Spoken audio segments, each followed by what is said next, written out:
எங்களிடமிருந்தே உங்களுக்காக வந்தவர்கள்.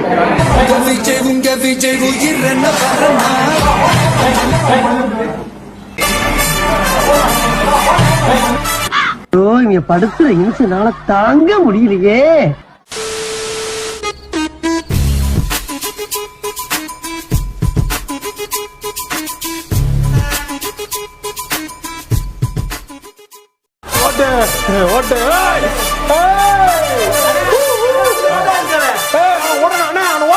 என்னடா இந்த கிட்னாப்பர்ஸ் வந்துட்டானுங்களா? எங்க?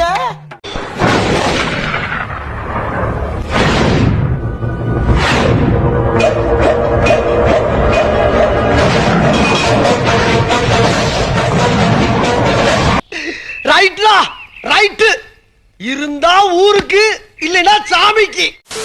எனவே காவல்துறை வழங்கி இருக்கக்கூடிய நிபந்தனைகளை முறையாக பின்பற்றாவிட்டால் எப்பொழுது வேண்டுமானாலும் விஜயனுடைய சுற்றுப்பயணத்தை ரத்து செய்வதற்கான அதிகாரம் காவல்துறைக்கு இருப்பதாக குறிப்பிட்டு அந்த நிபந்தனைகளை எல்லாம் விதித்திருந்தார்கள்.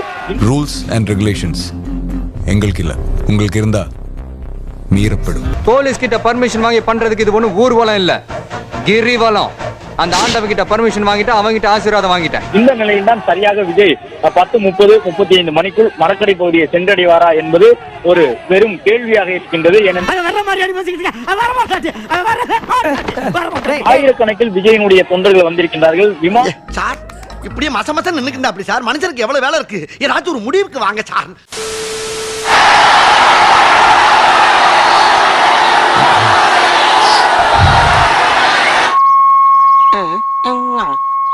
எல்லாருக்கும் வணக்கம்.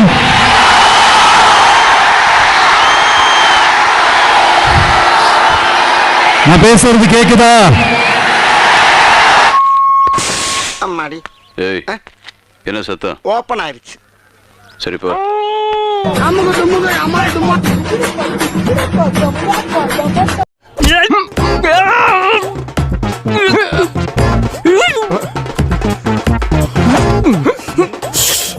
நாசமா போயிருவீங்கடா. ஒவ்வொரு பிரச்சனையையும் தற்பொழுது விஜய் உச்சரித்து வருகின்றார். இந்த பிரச்சனைகளை திமுக அரசு தீர்க்காமல் மணல் அள்ளுவதில் மட்டுமே காசு பார்த்து கொண்டிருக்கின்றார்கள் என்று ஒரு பகிரங்கமான குற்றச்சாட்டை திமுக மீது தற்பொழுது தமிழ்நாடு முதலமைச்சர் முன்வைத்திருக்கின்றார். என்ன சொல்ல சொன்னா என்ன சொல்லிட்டு இருக்க? என்னடையா? என்னங்க? நீ ஒண்ணும் சொல்லணும் போ. ஒரு மோசமான ஒரு மோசடி ஒன்று நடந்துகிட்டு இருக்கு. அது நாடறிஞ்ச விஷயம். அதுதான் கிட்னி கணக்கு. அண்ணே உடனே தானே பயன்படுத்தி இந்த பணத்தை காட்டி இந்த மோசடி வேலைகள் நடந்துகிட்டு இருக்கு. அதான் எங்க நடக்குது தெரியுமா? எங்களுக்கு சொந்தமான ஆளை கொண்டாந்தாச்சு. ஆபரேஷன் பண்ணி ஐட்டத்தை எடுங்க. கிட்னி ஆபரேஷனை பத்தி சொல்றான். அப்படின்னா நீங்க கிட்னி திருடுற கும்பலா? இந்த கூட முடிஞ்சிருத்தோ, அந்த கூட இருங்கோ. மறக்காம சர்ப்ரைஸ் பண்ணுங்க. தேங்க்யூ.